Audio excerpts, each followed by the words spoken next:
ನಮಸ್ಕಾರ ಗೆಳೆಯರೆ, ಪಾಠಶಾಲೆ ಯೂಟ್ಯೂಬ್ ಚಾನಲ್ಗೆ ಸ್ವಾಗತ ಸುಸ್ವಾಗತ. ಇಂದು ನಾವು ಬೈಲಹೊಂಗಲ, ಕುಮಟಾ, ಚಿಕ್ಕಮಂಗ್ಳೂರು, ಕೊಡಗು ಇದೆಲ್ಲ ಎಕ್ಸಾಮ್ಸ್ಗೂ ಸೇರಿದಂಗೆ 160+ ಸ್ಕೋರಿಂಗ್ ಯಾವ ತರ ಮಾಡ್ಬೋದು ಅಂತ ಸ್ಕೋರಿಂಗ್ ಸ್ಟ್ರಾಟಜಿ ನೋಡ್ತಾ ಹೋಗೋಣ. ಕೊಡಗು ಅಡ್ಮಿಷನ್ ಟಿಕೆಟ್ ಅನೌನ್ಸ್ ಆಗಿದೆ. ಯಾರೆಲ್ಲ ಡೌನ್ಲೋಡ್ ಮಾಡ್ಕೊಳ್ರಿ. ನಿಮ್ಮ ಸುಮಾರು ಜನ ವಾಟ್ಸಪ್ ಮಾಡ್ತಾ ಇದ್ರಿ, ಯಾವ ತರ ಓದೋದು ಹೇಗೆ, 160+ ಸ್ಕೋರಿಂಗ್ ಈಸಿ ಅಂತ ಹೇಳ್ತಾ ಇದ್ರಲ್ಲ, ಯಾವ ತರ ಅಂತ ಕೇಳ್ತಾ ಇರ್ತಾರೆ, ಯಾವ ತರ ಅಂತ.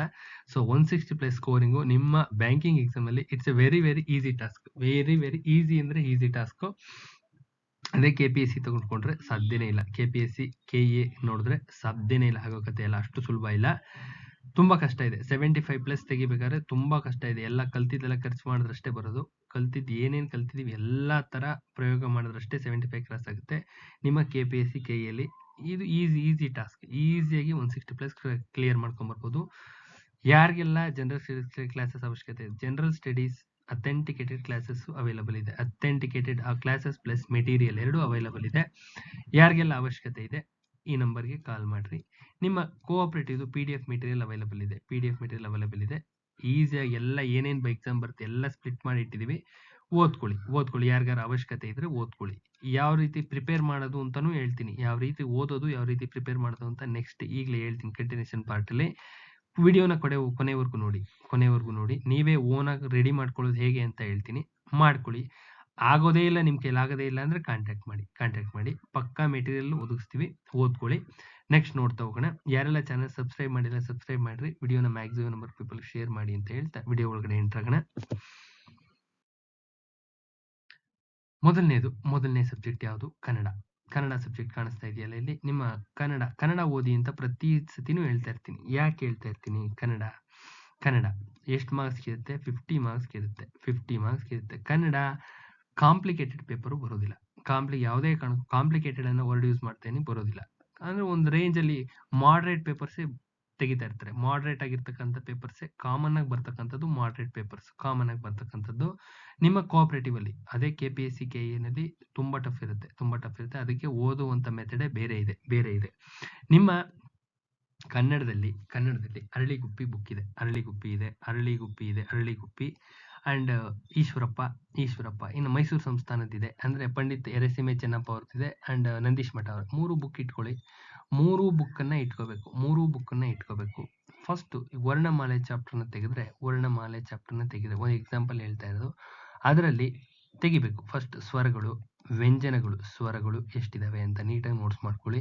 ತದನಂತರದಲ್ಲಿ ವ್ಯಂಜನಗಳು ಎಷ್ಟಿದಾವೆ, ವ್ಯಂಜನಗಳಲ್ಲಿ ಮತ್ತೆ ಈ ಸ್ವರಗಳಲ್ಲಿ ರಸಸ್ವರ, ದೀರ್ಘ ಸ್ವರ ಅಂತ ಸ್ಪ್ಲಿಟ್ ಅಪ್ ಆಗುತ್ತೆ. ವ್ಯಂಜನಗಳು ಎಷ್ಟಿದಾವೆ, ವ್ಯಂಜನದಲ್ಲಿ ನಿಮ್ಮ ವರ್ಗೀಯ ವ್ಯಂಜನ, ಅವರ್ಗೀಯ ವ್ಯಂಜನ ಅಂತ ಸ್ಪ್ಲಿಟ್ ಅಪ್ ಆಗುತ್ತೆ. ಅನುನಾಸಿಕಗಳು, ದೀರ್ಘ ಸ್ವರಗಳು ಎಲ್ಲ ಬರ್ತವೆ. ಪ್ರತಿಯೊಂದನ್ನು ನೀಟಾಗಿ ಅಚ್ಚುಕಟ್ಟಾಗಿ ಮಾಡಿಟ್ಕೋಬೇಕು, ಪಕ್ಕಾ ಮಾಡಿಟ್ಕೋಬೇಕು. ಹಂಗೆ ಇದೇ ರೀತಿ ಒಂದೊಂದೇ ಚಾಪ್ಟರ್ನ ಮುಗಿಸ್ಕೋತಾ ಬರ್ಬೇಕು. ಒಂದೊಂದೇ ಚಾಪ್ಟರ್ಸ್ನ. ನಿಮ್ಮ ರೂಢನಾಮ ಅಂದ್ರೆ ಏನು, ಅಂಕಿತನಾಮ ಅಂದ್ರೆ ಏನು, ಅನ್ವರ್ತನಾಮ ಅಂದ್ರೆ ಏನು ಕಂಡು ಹಿಡಿತಕ್ಕಂಥ ಬಗೆ ಟೆಕ್ನಿಕ್ಸ್ ಇರ್ತವೆ. ಆ ಟೆಕ್ನಿಕ್ಸ್ನ ಕಲಿಬೇಕು. ರೂಢನಾಮ ಯಾವ ತರ, ಏನ್ ಬಂದ್ರೆ ರೂಢನಾಮ, ಅಂಕಿತನಾಮ ಅಂದ್ರೆ ಏನು, ಅನ್ವರ್ತನಾಮ ಅಂದ್ರೆ ಏನು, ಈ ರೀತಿ ಸ್ಪ್ಲಿಟ್ಟಿಂಗ್ಸ್ನ ಕಲ್ತ್ಕೋಬೇಕು. ನಿಮ್ಮ ಸಂಧಿಗಳಿಗೆ ಈಗ ಗುಣಸಂಧಿಗೆ ಕೋಡ್ ARO ಅಂತ ಇದೆ. ಎಲ್ಲದಕ್ಕೂ ಇದೆ, ಪ್ರತಿಯೊಂದಕ್ಕೂ ಇದೆ. ಅದೇ ರೀತಿ ಸುಮ್ಮನೆ ಬಾಯಿಗೆ ಬಂತು ಹೇಳ್ತಾ ಇದೀನಿ.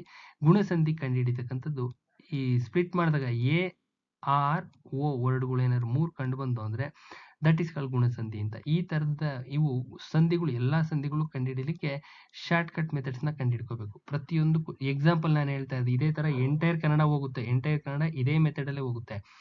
ಸಮಾಸಗಳು ಅಷ್ಟೇನೆ. ಕರ್ಮಧಾರಯ ಅಂದ್ರೆ ಏನು, ವಿಶೇಷ ಕಂಡು ಬಂತು ಅಂದ್ರೆ ಕರ್ಮಧಾರಯ, ಸಿಂಪಲ್ ಆಗಿ ಹೇಳ್ಬೋದು. ಅದೇ ನಿಮ್ಮ ಯಾವುದು ತತ್ಪುರುಷ ಸಮಾಸ ಅಂದ್ರೆ ಈ ವಿಭಕ್ತಿ ಪ್ರತ್ಯಯಗಳು ಬಂದ್ರೆ ತತ್ಪುರುಷ ಸಮಾಸ ಕೊಟ್ಟೋಗುತ್ತೆ.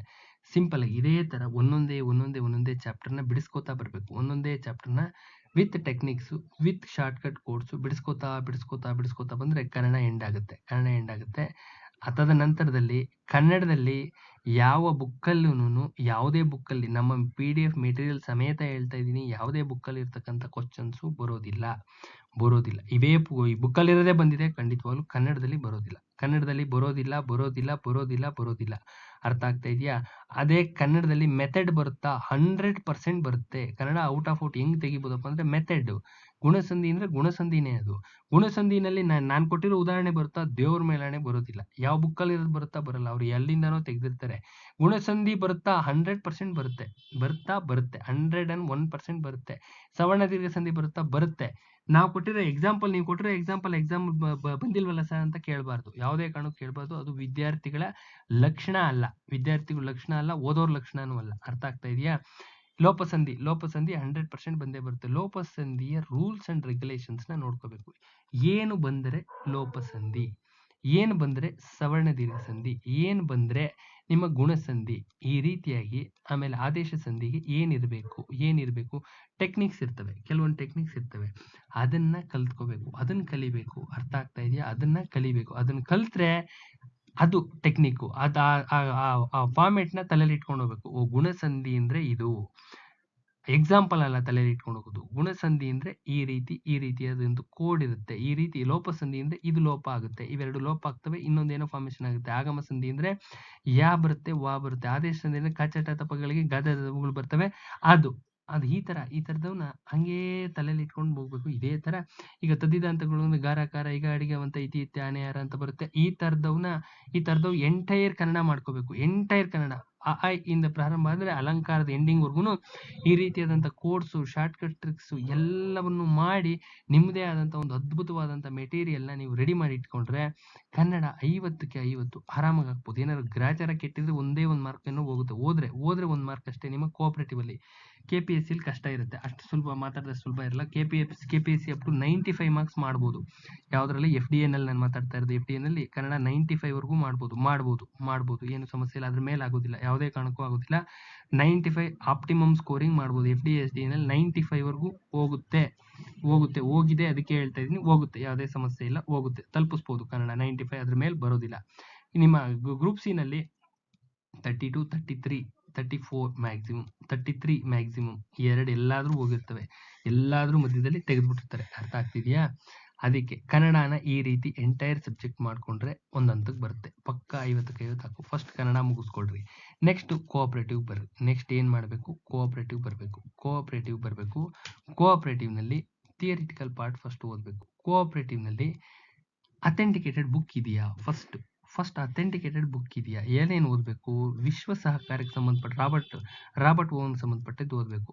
ಫುಲ್ ಓದಬೇಕು. ಸುಮ್ಮನೆ ಬೇರೆ ದೇಶದೆಲ್ಲ ಹೋರೆಸ್ ಪ್ಲಾಂಕೆಟ್ ಏನ್ ಸುಮಾರು ಜನ ಬರ್ತಾರೆ. ಯಾರು? ನಿಮ್ಮ ರೈಫಿಸನ್, ಅದಕ್ಕೆ ಸಂಬಂಧಪಟ್ಟಿದ್ದು ಜರ್ಮನಿ, ಅದು ಇಂಪಾರ್ಟೆಂಟ್, ವೆರಿ ಇಂಪಾರ್ಟೆಂಟ್. ವಿಶ್ವಕ್ಕೆ ಸಂಬಂಧಪಟ್ಟಿದ್ದು ಸಹಕಾರಿ ಓದ್ಕೋಬೇಕು. ಫಸ್ಟ್ ಸಹಕಾರಿ ನೋಟ್ಸ್ ಓದ್ಕೋಬೇಕು. ತದನಂತರದಲ್ಲಿ ಭಾರತದ ಸಂಬಂಧಪಟ್ಟಿದ್ದಂಥ ಸಹಕಾರಿ ನೋಟ್ಸ್ನ ಓದ್ಕೋಬೇಕು. ತದನಂತರದಲ್ಲಿ ಕರ್ನಾಟಕ ಸಹಕಾರಿ ನೋಟ್ಸ್ನ ಓದ್ಕೋಬೇಕು.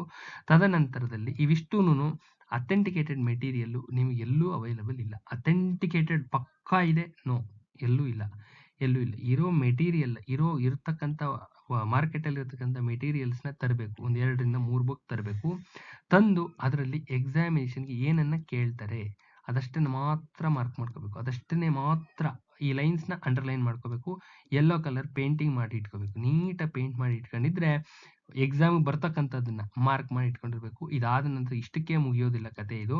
ಇದಾದ ನಂತರದಲ್ಲಿ ಕರ್ನಾಟಕದಾದ್ಮೇಲೆ 1959 ಆಕ್ಟ್ ಬರುತ್ತೆ. 1959 ಆಕ್ಟ್ ಅಲ್ಲಿ ಪ್ರಮುಖವಾದಂಥ ಪ್ರಕರಣಗಳನ್ನ ಓದಿರ್ಬೇಕು. ಪ್ರಕರಣಗಳು ಯಾವುವು ಅಂತ ನಿಮ್ಗೆ ಗೊತ್ತಿರಬೇಕು. ಗೊತ್ತಿಲ್ಲ ಅಂದ್ರೆ ಆಗೋ ಕತೆ ಅಲ್ಲ, ಗೊತ್ತಾಗ್ಬೇಕು, ಗೊತ್ತು ಮಾಡ್ಕೊಂಡ್ರೆ ಪ್ರಕರಣಗಳನ್ನ ಮುಗಿಸ್ಕೋಬೇಕು. ಪ್ರಕರಣಗಳನ್ನ ಆದ ನಂತರದಲ್ಲಿ ಬ್ಯಾಂಕಿಂಗ್ ಸೆಕ್ಟರ್ ಬರುತ್ತೆ. ಸ್ವಲ್ಪ ಮಟ್ಟಿಗೆ ಬ್ಯಾಂಕಿಂಗ್ ಸೆಕ್ಟರ್ ಇರುತ್ತೆ. ಬ್ಯಾಂಕಿಂಗ್ ಸೆಕ್ಟರ್ ಮುಗಿಸ್ಕೋಬೇಕು. ಸಂಘದ ಉದ್ದೇಶ ಎಲ್ಲ ಇದರಲ್ಲೇ ಇನ್ಕ್ಲೂಡ್ ಆಗಿರುತ್ತೆ. ಅರ್ಥ ಆಗ್ತಿದ್ಯಾ? ಎಲ್ಲಾರ್ಗೂ ಸೇರಿ ವಿಡಿಯೋ ಹೇಳ್ತಾ ಇದ್ದೀನಿ. ಇದಿಷ್ಟನ್ನು ಮುಗಿಸಿ ಈ ಮಾಡೆಲ್ ಕ್ವಶನ್ ಪೇಪರ್ಸ್ ಒಂದು 2-2.5 ಸಾವಿರ ಕ್ವಶನ್ ಪೇಪರ್ಸ್ ಎಲ್ಲ ಕಡೆ ತಡ್ಕಾಡಿದ್ರೆ ಸಿಗುತ್ತೆ, ಎಲ್ಲ ಕಡೆ ಸಿಗುತ್ತೆ. ಅದ್ರ ಹಿಂದೆಗಡೆ ತುಂಬಾನೇ ತಪ್ಪು ಬಿಟ್ಟಿರ್ತಾರೆ. ಎಲ್ಲ ಓಪನ್ ಸ್ಟೇಟ್ಮೆಂಟ್ ಬಿಟ್ಟಿರ್ತಾರೆ. ರಾಂಗ್ ಆಗಿರ್ತವೆ. ರಾಂಗ್ 100% ರಾಂಗ್ ಆಗಿರ್ತವೆ. ಏನು ಮಾಡಕ್ ಎಲ್ಲ ಅಲ್ಲ, ಕೆಲವೊಂದು ರಾಂಗ್ ಆಗಿರ್ತವೆ. ಏನೂ ಮಾಡಕ್ ಬರೋದಿಲ್ಲ. ಯಾಕೆ ಅಂದ್ರೆ ಬ್ಯಾಂಕಿಂಗ್‌ನವರು ಎಕ್ಸಾಮ್ ನಡೆಸಿ ಆನ್ಸರ್ ಕೀ ಬಿಟ್ಟಿರ್ತಾರಲ್ಲ, ಆ ಬಿಟ್ಟಿರ್ತಕ್ಕಂಥ ಆನ್ಸರ್ ಕೀನೇ ಅಪ್ಲೋಡ್ ಆಗಿರುತ್ತೆ. ಇದು technical problem. This is technical problem. ಈ ಸಬ್ಜೆಕ್ಟ್‌ನ ಯಾರು ಎಲ್ಲಿ ಓದಿರ್ತಾರೆ? ಎಲ್ಲಿದೆ ಬುಕ್? ಅಥೆಂಟಿಕೇಟೆಡ್ ಬುಕ್ ಎಲ್ಲಿದೆ? ಎಲ್ಲೂ ಇಲ್ಲ. ಎಲ್ಲೂ ಇಲ್ಲ. ಅಥೆಂಟಿಕೇಟೆಡ್ ಈಗ Sadashiva authenticated, Ranganath authenticated, Gangadhar authenticated. ಅದೇ ತರ ಕೋಆಪರೇಟಿವ್ ನಿಮ್ಮ ಸಿಲೆಬಸ್‌ಗೆ ಇದಿಷ್ಟು ಸಿಲೆಬಸ್ ಕವರ್ ಆಗುವಂತ ಮೆಟೀರಿಯಲ್ ಇಲ್ಲ. ಇಲ್ಲ. ನಾವೇ ತಡ್ಕಾಡಿ ಹುಡ್ಕಾಡಿ ಮಾಡ್ಕೋಬೇಕು. ಅರ್ಥ ಆಗ್ತಾ ಇದೆಯಾ? 2,500 ಕ್ವಶನ್ಸ್ ಇರೋ ಬರೋ ಬುಕ್ಕಲ್ಲೆಲ್ಲ ಹುಡುಕಿದ್ರೆ ಸಿಗ್ತವೆ.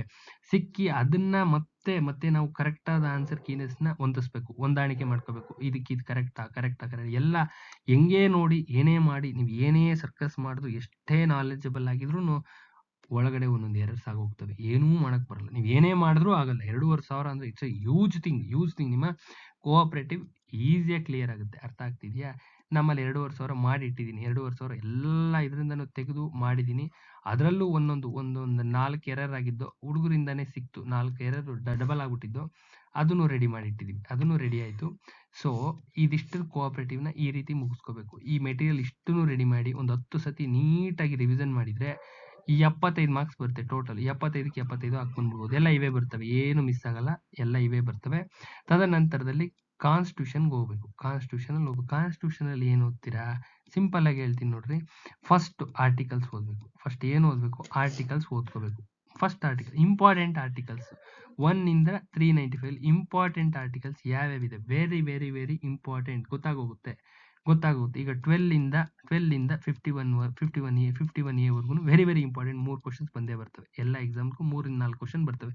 KPSC KE ಎಲ್ಲದರಲ್ಲೂ ಬರ್ತವೆ. ಈಗ ಸುಪ್ರೀಂ ಕೋರ್ಟ್ ಡಿಸಿಷನ್ ಆಗಿದೆ ಪೌರತ್ವದ ಮೇಲೆ 6A ಆರ್ಟಿಕಲ್ ಇದಾಗಿದೆಯಲ್ಲ, ಅದ್ರ ಮೇಲೆ ಬಂದೇ ಬರ್ತದೆ. CAG ಅಪಾಯಿಂಟ್ಮೆಂಟ್ ಆಗಿದ್ರೆ ಬಂದೇ ಬರುತ್ತೆ. So supreme court CJ appointment ಆಗಿದ್ರೆ ಬಂದೇ ಬರುತ್ತೆ. ಮತ್ತೆ ನಿಮ್ಮ 280 ಆರ್ಟಿಕಲ್ ಬರುತ್ತೆ. 280 ಆರ್ಟಿಕಲ್ ಯಾವುದು ಫೈನಾನ್ಸ್ ಕಮಿಷನ್ ಅಪಾಯಿಂಟ್ಮೆಂಟ್ ಆಗಿದೆ ಬರುತ್ತೆ. ನಿಮ್ಮ ಎಲೆಕ್ಷನ್ ಕಮಿಷನ್‌ಗೆ ಅಪಾಯಿಂಟ್ಮೆಂಟ್ ಆಗಿದ್ರೆ ಮತ್ತೆ ಬರುತ್ತೆ. UPSCಗೆ ಅಪಾಯಿಂಟ್ಮೆಂಟ್ ಆಗಿ ಪ್ರೀತಿ ಸೂದ್ ಅಪಾಯಿಂಟ್ಮೆಂಟ್ ಆಗಿದ್ರೆ ಮತ್ತೆ ಬರುತ್ತೆ. ಸೊ ಆನ್ ಇದೇ ತರ ಇರುತ್ತೆ. ಮತ್ತೆ ಇನ್ನು ನಿಮ್ಮ ಎಂತದಿದು ಎಲೆಕ್ಷನ್ಸ್ ಆಗಿದೆ, ಲೋಕಸಭಾ ಎಲೆಕ್ಷನ್ಸ್ ಆಗಿದೆ. ಲೋಕಸಭಾ ಎಲೆಕ್ಷನ್ಸ್ ಮೇಲೆ ಕ್ವಶನ್ಸ್ ತೆಗಿತಾರೆ. ಈ ರೀತಿ ಅಪಾಯಿಂಟ್ಮೆಂಟ್ಸ್ ಏನೇನಾಗಿದೆ ಕಾನ್ಸ್ಟಿಟ್ಯೂಷನ್ ಅದೆಲ್ಲ ನೋಡ್ಕೊಂಡ್ರೆ ನಿಮ್ಮ ಫಸ್ಟು ಆರ್ಟಿಕಲ್ಸು, ನೆಕ್ಸ್ಟ್ ಅಮೆಂಡ್ಮೆಂಟ್ಸ್ ನೋಡ್ಕೋಬೇಕು. ಅದಾದ್ಮೇಲೆ ಪಾರ್ಟ್ಸು, ಶೆಡ್ಯೂಲ್ಸು ಇಷ್ಟು ನೋಡ್ಕೊಂಡ್ರೆ ನಿಮ್ಮ ಕಾನ್ಸ್ಟಿಟ್ಯೂಷನ್ ಮುಗ್ದೋಗುತ್ತೆ. ಇಂಪಾರ್ಟೆಂಟ್ ಆಗಿರ್ತಕ್ಕಂಥವ್ನ ಅಷ್ಟೇ ಎತ್ಕೋಬೇಕು. ಅರ್ಥ ಆಗ್ತಿದೆಯಾ? ಇಲ್ಲಿಗೇನೇನೆ ನಿಮ್ದು 150 ಮಾರ್ಕ್ಸ್ ಕವರ್ ಆಗಿರುತ್ತೆ. 150 ಮಾರ್ಕ್ಸ್ ಅಚ್ಚುಕಟ್ಟಾಗಿ ಕವರ್ ಆಗಿರುತ್ತೆ. ಅರ್ಥ ಆಗ್ತಿದೆಯಾ? ತದನಂತರದಲ್ಲಿ ಈ ಸಂಘದ ಚಟುವಟಿಕೆ ಉದ್ದೇಶ ಬ್ಯಾಂಕಿಂಗ್ ಅಲ್ಲೇ ಮುಗ್ದೋಗಿರುತ್ತೆ. ನೆಕ್ಸ್ಟ್ ಜಿಕೆನಲ್ಲಿ ತೆಗೆದುಕೊಳ್ತಕ್ಕಂಥ ವಿಧಾನ ಹೆಂಗಪ್ಪ ಅಂದ್ರೆ, GK it's a vast subject. Very very very vast subject. ಏನ್ ತೆಗಿತಾರೆ ಏನ್ ಬಿಡ್ತಾರೆ ಏನು ಗೊತ್ತಾಗೋದಿಲ್ಲ. ಯಾವುದೇ ಕಾರಣಕ್ಕೂ ಗೊತ್ತಾಗೋದಿಲ್ಲ. ಏನ್ ಮಾಡ್ಬೇಕಪ್ಪ ಅಂದ್ರೆ ಮಾಡ್ತಕ್ಕಂಥ ವಿಧಾನ ನಿಮ್ಮ ಎಂತದದು ಮಿಲೇನಿಯಂ ಅಂತ ಬುಕ್ ಬರುತ್ತೆ. ಮಿಲೇನಿಯಂ ಅಂತ ಬುಕ್ ಗ್ರಂಥ ಅದು. ಆ ಗ್ರಂಥದಲ್ಲಿ ಎಕ್ಸಾಮಿನೇಷನ್ಗೆ ಬಂದೇ ಬರ್ತವೆ ಅಂತಕ್ಕಂಥ ಟಾಪಿಕ್ಸ್ ಇರ್ತವೆ 100% ಇರ್ತವೆ. ಈಗ ಅನ್ವರ್ಥಗಳು ಅಂತ ಬರ್ತದೆ. ಅನ್ವರ್ಥಗಳು ಬರ್ತೈತೆ. ಮೊದಲುಗಳು ಅಂತ ಬರ್ತವೆ. ಭಾರತದ್ದು, ವಿಶ್ವದ್ದು, ಮಹಿಳೆಯರದು ಇವೆಲ್ಲ ಮೊದಲುಗಳು ಬಂದೇ ಬರ್ತೈತೆ 1 ಮಾರ್ಕ್ಸ್. ಅನ್ವರ್ಥಗಳು ಬಂದೇ ಬರ್ತವೆ 1 ಮಾರ್ಕ್ಸ್. ಕ್ರೀಡೆಗಳ ಮೇಲೆ 1 ಮಾರ್ಕ್ಸ್ ಬಂದೇ ಬರ್ತದೆ. ಒಲಿಂಪಿಕ್ ಮೇಲೆ 1 ಮಾರ್ಕ್ಸ್ ಬಂದೇ ಬರ್ತದೆ. ಈ ರೀತಿ ಬಾವುಟದ ಮೇಲೆ 1 ಮಾರ್ಕ್ಸ್ ಬಂದೇ ಬರ್ತದೆ. ಈ ತರ ಇರ್ತದೆ. ಈ ತರ ಫಾರ್ಮ್ಯಾಟ್ ನಲ್ಲಿ ಎಲ್ಲಾ ಕ್ವಶನ್ಸ್ನು ಎತ್ಕೋಬೇಕು. ಎಲ್ಲ ಬುಕ್ಕಲ್ಲಿ ಎಲ್ಲೆಲ್ಲಿ ಯಾವ್ಯಾವ ಬುಕ್ಕಲ್ಲಿ ನಿಮ್ಮ ಮಿಲೇನಿಯಂ ಇಂದ ಫುಲ್ ಎತ್ಕೋಬೇಕು. ಮಿಲೇನಿಯಂ ಇಂದ ಫಸ್ಟ್ ಎಲ್ಲ ಇಂಪಾರ್ಟೆಂಟ್ ಆ ಗ್ರಂಥನ ಅರಿರಿ ಮಾರ್ಕ್ ಮಾಡಿದ್ರೆ ಹೆಂಗಾದ್ರೂ ಸರಿ ಎತ್ತಿಟ್ಕೊಳ್ರೆ ಒಂದ್ ಕತೆ ಮುಗಿಯುತ್ತೆ. ತದನಂತರದಲ್ಲಿ ನೂತನ್ ಜಿಕೆ ಅಂತಿದೆ. ಅದರಲ್ಲೂ ಇಂಪಾರ್ಟೆಂಟ್ ಪಾಯಿಂಟ್ಸ್ ಎಲ್ಲ ಎತ್ಕೋಬೇಕು. ಚೆನ್ನಾಗಿದೆ ಬುಕ್, ಎತ್ಕೊಳ್ರಿ. ಅರ್ಥ ಆಗ್ತಿದ್ಯಾ? ತದನಂತರದಲ್ಲಿ ಸುರೇಶ್ ಸರ್ದು ಚೆನ್ನಾಗಿದೆ. ಅದು ಫಸ್ಟ್ ಕ್ಲಾಸ್ ಆಗಿದೆ. ಅದರಲ್ಲಿಂದನೂ ಏನೇನ್ ಪಾಯಿಂಟ್ಸ್ ಇದೆ ಅದೆಲ್ಲ ಸೇರಿಸಿ ಒಂದು 100 ಪೇಜ್ ಮಾಡಿ ಇಟ್ಕೋಬೇಕು. 100 ಇಂದ 150 ಪೇಜ್ ಅಷ್ಟೇ. 100 ಇಂದ 150 ಪೇಜ್ ಮಾಡಿ ಇಟ್ಕೊಂಡ್ರೆ ನಿಮ್ಮ ಸಾಮಾನ್ಯ ಜ್ಞಾನದ ಕತೆ ಮುಗ್ದೋಗುತ್ತೆ. ಕರೆಂಟ್ ಅಫೇರ್ಸ್ 3 ಇಂದ 4 ಕ್ವಶನ್ ಬರ್ತವೆ. ಅದನ್ನ ಲೈಟ್ ಆಗಿ ಓದ್ಕೊಂಡು ಹೋಗಿ. ಹೆವಿ ಕರೆಂಟ್ ಅಫೇರ್ಸ್ ವರ್ಷಾನ್ಗಟ್ಲೆ ಓದ್ತೀನಿ ಅಂದ್ರೆ ಲಾಸ್ ಆಗುತ್ತೆ, ತುಂಬಾ ಲಾಸ್ ಆಗುತ್ತೆ. ಸಾಮಾನ್ಯ ಜ್ಞಾನದಲ್ಲಿ 3 ಇಂದ 4 ಕ್ವಶನ್ಸ್ ಬರ್ತವೆ. ಅಷ್ಟು ಎಫರ್ಟ್ಸ್ ಹಾಕೋದು ಆರೋಗ್ಯ ದೃಷ್ಟಿಯಿಂದ ಒಳ್ಳೇದಲ್ಲ. ಮಿನಿಮಮ್ ಎಷ್ಟು ಬೇಕೋ ಅಷ್ಟು ಪ್ರಶಸ್ತಿಗಳು ಫುಲ್ ನೋಡ್ಕೊಳ್ರಿ. ನೇಮಕಾತಿಗಳು ಫುಲ್ ನೋಡ್ಕೊಳ್ರಿ. ಇದೇ ತರ ಇದರಲ್ಲಿ ಇನ್ನೇನಾದ್ರು ಸ್ಕೀಮ್ಸ್ ಬಂದ್ರೆ ಕೋಆಪರೇಟಿವ್ ಸಂಬಂಧಪಟ್ಟಂತ ಸ್ಕೀಮ್ಸ್ ಏನಾದ್ರು ಇದ್ರೆ ನೋಡ್ಕೊಳ್ರಿ. ಆ ತರ ಓದ್ಕೊಳ್ಬೇಕೆ ಹೊರತು KPSC ಓದ್ದಂಗೆ ಒಂದು ವರ್ಷ ಪೂರ್ತಿ ಓದ್ತೀನಿ ಅಂದ್ರೆ ಇಟ್ಸ್ ಎ ಲಾಸ್ ಆಗುತ್ತೆ. ಅರ್ಥ ಆಗ್ತಾ ಇದೆಯಾ? ಇದಾದ ನಂತರದಲ್ಲಿ ಇಂಗ್ಲಿಷ್ ಕೈ ಹಾಕ್ರಿ. ಇಂಗ್ಲಿಷ್ ಹುಡುಗರು ಯಾರಾದ್ರು ಇದ್ರೆ ಅಂದ್ರೆ in the sense English medium ಓದಿರೋರು ಇದ್ರೆ ಓದ್ಕೊಳ್ರಿ, ತಪ್ಪೇನು ಇಲ್ಲ. ಬಟ್ ಕನ್ನಡ ಮೀಡಿಯಂ ಹುಡುಗರು ಇದ್ರೆ ಇಂಗ್ಲಿಷ್ ಅನ್ನ first idioms, antonyms, synonyms, idioms, phrases, one word substitution ಇಷ್ಟನ್ನ ಫಸ್ಟ್ ಮುಗಿಸ್ಕೊಳ್ರಿ. ಅಥೆಂಟಿಕೇಟೆಡ್ ಆಗಿರೋ ಬುಕ್ಸ್ನ ಇಟ್ಕೊಳ್ರಿ. ಫಸ್ಟ್ ಇದು ಮುಗಿಸ್ಕೊಡ್ರಿ. ಅದಾದ್ಮೇಲೆ prepositions active voice passive voice ಇಷ್ಟು ನೋಡ್ಕೊಂಡು ಹೋಗ್ರಿ. ಯಾಕೆಂದ್ರೆ ಇಂಗ್ಲೀಷು ಪಕ್ಕ ಇದ್ರೆ ಒಳ್ಳೇದು, ದೇವ್ರು ಒಳ್ಳೇದು ಮಾಡ್ಲಿ, ಎಲ್ಲರೂ ಮಾಡ್ರಿ, ತಪ್ಪೇನು ಇಲ್ಲ. ಬಟ್ ಪಕ್ಕ ಇಲ್ಲ ಕನ್ನಡ ಮೀಡಿಯಂ ಹುಡುಗರು ಅಂದ್ರೆ ಕೈ ಕೊಡ್ತಕ್ಕಂಥ ಸಾಧ್ಯತೆಗಳು ಜಾಸ್ತಿ ಇರುತ್ತೆ, ತುಂಬಾನೇ ಜಾಸ್ತಿ ಇರುತ್ತೆ.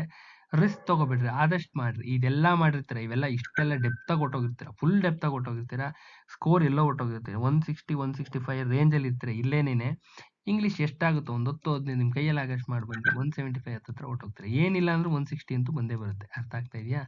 This is the logic method. ಒಂದು ಲಾಜಿಕಲ್ ಎಂಡ್ಗೆ ತಗೊಂಡು ಹೋಗ್ಬೇಕು ಇದನ್ನ. ಇದು ಓದುವ ವಿಧಾನ. ಮತ್ತೆ ಪದೇ ಮೆಸೇಜ್ಗಳು ಮಾಡಿ, ಕಾಲ್ಗಳು ಮಾಡಿ, ಮತ್ತೆ ಇದನ್ನೇ ಕೇಳಿದ್ರೆ ಉಪಯೋಗ ಇಲ್ಲ. ದಯವಿಟ್ಟು ಈ ವಿಡಿಯೋನ ಎಲ್ಲಾರ್ಗೂ ಶೇರ್ ಮಾಡ್ರಿ, ಎಲ್ಲಾರು ನೋಡ್ರಿ, ಪ್ರತಿಯೊಬ್ರು ನೋಡ್ರಿ. ಬಿಗಿನಿಂಗ್ ಇಂದ ಎಂಡಿಂಗ್ ವರ್ಗು ಸಮಾಧಾನವಾಗಿ ಕೂತ್ಕೊಂಡು ನೋಡ್ರಿ, ಎಲ್ಲಾರ್ಗೂ ಅನುಕೂಲ ಆಗುತ್ತೆ. ಎಲ್ಲಾರ್ಗೂ ಸೇರಿ ಮಾಡಿರುವಂತ ವಿಡಿಯೋ. ಸುಮಾರು ನಾನು 16 ವರ್ಷದ ಅನುಭವ ಹೇಳ್ತೀನಿ. ಇದು ವರ್ಕೌಟ್ 100% ವರ್ಕೌಟ್ ಆಗುತ್ತಮ್ಮ, 100% ಆಗುತ್ತೆ. ಎಲ್ಲಾರು ಓದ್ಕೊಳ್ರಿ. PDF ಮೆಟೀರಿಯಲ್ ಇದೇ ಬೇಸಿಸ್ ಮೇಲೆ ಮಾಡಿರೋದು. PDF ಮೆಟೀರಿಯಲ್ ಅವೈಲಬಲ್ ಇದೆ. ಯಾರಿಗಾದ್ರೂ ಅವಶ್ಯಕತೆ ಇದ್ರೆ, ಯಾರಿಗಾದ್ರೂ ಮಾಡ್ಲಿಕ್ಕೆ ಬರಲ್ಲ ಅಂತ ಇದ್ರೆ ತಗೊಂಡು ನೆಮ್ಮದಿಯಾಗಿ ಓದ್ರಿ, ಆರಾಮ್ಸೆ ಓದ್ರಿ. ಅರ್ಥ ಆಗ್ತಿದೆಯಾ? ಎಫರ್ಟ್ಸ್ ಹಾಕ್ಬೇಕು. ಕಾಂಪಿಟೇಟಿವ್ ಎಕ್ಸಾಮಿನೇಷನ್ಸ್ ಸುಮ್ಮನೆ ಕ್ಲಿಯರ್ ಆಗಲ್ಲ, ಯಾವುದೇ ಕಾರಣಕ್ಕೂ ಆಗಲ್ಲ. ಹಂಗೆ ಬರ್ಲಿ, ಯಾವುದೇ ಕಾರಣಕ್ಕೂ ಬರಲ್ಲ ಅಂದ್ಮೇಲೆ ಬರಲ್ಲ. 16 ವರ್ಷದ ಅನುಭವ, ಸುಮಾರು ಎಕ್ಸಾಮ್ಸ್ ಕ್ಲಿಯರ್ ಆಗಿದಾವೆ. ನಿಮ್ಮ KPSC ಇದ್ರಲ್ಲ, ಇದು ಏನೇನು ಇಲ್ಲ ನಮ್ಗೆ. ಈ ಎಕ್ಸಾಮ್ಸ್ ಏನೇನು ಲೆಕ್ಕಕ್ಕೆ ಇಲ್ಲ, ಸುಮ್ನೆ ಹಿಂಗ್ ಹೋಗಿ ಬಂದ್ರೆ ಹಂಗಾಗವು. ಅರ್ಥ ಆಗ್ತಿದ್ಯಾ? ಅಷ್ಟು ಸಿಂಪಲ್ ಆಗಿರುತ್ತೆ. ಅಷ್ಟಕ್ಕೆ ಇಷ್ಟು ಕಾಂಪ್ಲಿಕೇಶನ್ ಮಾಡ್ಕೊಂಬೇಡ್ರಿ. ಆರಾಮ್ಸೆ ಓದ್ರಿ, ಆರಾಮ್ಸೆ ನೆಮ್ಮದಿಯಾಗಿ ಓದ್ರಿ. General studies classes, authenticated classes ಇದೆ, ಪಕ್ಕಾ ಇದೆ. ಒಂದು ವಿಡಿಯೋ ಇದೆ, ಬೇಕಾದ್ರೆ ನೋಡಿ. ಜಿಯೋಗ್ರಫಿದು ವಿಡಿಯೋ ಇದೆ, ಒಂದ್ಸತಿ ನೋಡಿ. ಜಿಯೋಗ್ರಫಿದು ವಿಡಿಯೋ ಇದೆ. ಅದು ನಮ್ಮ ಮೆಥಡ್, ನಮ್ಮ ಕ್ವಾಲಿಟಿ. ಅದು ಕ್ವಾಲಿಟಿ. ಇದ್ರದ್ದು ಮೆಥಡ್ ಇದ್ರದ್ದು ಯಾವುದು, ನಿಮ್ಮ ಕೋಆಪರೇಟಿವ್ದು ನಾನು ಓನ್ ಹ್ಯಾಂಡ್ ರಿಟನ್ನೇ ನೋಟ್ಸ್ ಹಾಕಿದ್ದೆ. ಯಾಕೆಂದ್ರೆ ಅದು ಟೈಪಿಂಗ್ ಆಗ್ತಾ ಇರಲಿಲ್ಲ. ಟೈಪಿಂಗ್ಗೆ ಹೋದ್ರೆ 1 ಮಂತ್ ಮೇಲಾಗಿರೋದು ಬರ್ಲಿಕ್ಕೆ. ಹುಡುಗರಿಗೆ ಅನುಕೂಲ ಆಗಲಿ ಅನ್ನೋ ಒಂದು ಉದ್ದೇಶದಿಂದಾನೆ ಇಮಿಡಿಯೇಟ್ಲಿ ಸೆಂಡ್ ಮಾಡಿದೆ. ಯಾಕೆಂದ್ರೆ ಈ ಎಕ್ಸಾಮ್ಸ್ ಕೊಡಗಿನ 15 ದಿನ ಇದೆ. ಎಲ್ಲಿಂದ ತಂದು ಓದ್ತಾರೆ? ಓದ್ಲಿಕ್ಕೇನೆ 3 4 ಸತಿ ರಿವಿಷನ್ ಆಗ್ಬೇಕು ಮಿನಿಮಮ್. ಸೊ ಅದಕ್ಕೋಸ್ಕರ ನಾನು ಬರ್ದಿದ್ದೆ ಮೆಟೀರಿಯಲ್ ಇಮಿಡಿಯೇಟ್ ಆಗಿ ಹಾಕಿದ್ದೀನಿ. ಓದ್ಕೊಳ್ರಿ. ಯಾರಿಗಾರ ಅವಶ್ಯಕತೆ ಇದ್ರೆ ತಗೊಳ್ರಿ. ನೀವೇ ಮಾಡ್ತೀವಿ ಅಂದ್ರೆ ಮಾಡ್ಕೊಳ್ರಿ, ಒಳ್ಳೇದಾಗ್ಲಿ. ಜನರಲ್ ಸ್ಟಡೀಸ್ ಕ್ಲಾಸಸ್ ಪಕ್ಕ ಅಂದ್ರೆ ಪಕ್ಕ 100% ಓಪನ್ ಸ್ಟೇಟ್ಮೆಂಟ್, ಪಕ್ಕ ಅಂದ್ರೆ ಪಕ್ಕ ಇದೆ. ಒಳ್ಳೇದಾಗ್ಲಿ. ಯಾರಿಗಾರ ಇಂಟ್ರೆಸ್ಟ್ ಇದ್ರೆ, ಅವಶ್ಯಕತೆ ಇದ್ರೆ, ಯಾರಾದ್ರೂ ಸೀರಿಯಸ್ ಕ್ಯಾಂಡಿಡೇಟ್ಸ್ ಇದ್ರೆ ಜಾಯ್ನ್ ಆಗಿ ಅಂತ ಹೇಳ್ತಾ ವಿಡಿಯೋನ ಎಂಡ್ ಮಾಡ್ತಾ ಇದೀನಿ. ನಾಳೆ ಇನ್ನೊಂದು ವಿಡಿಯೋ ಜೊತೆ ಬರ್ತೀನಿ. ನಮಸ್ಕಾರ.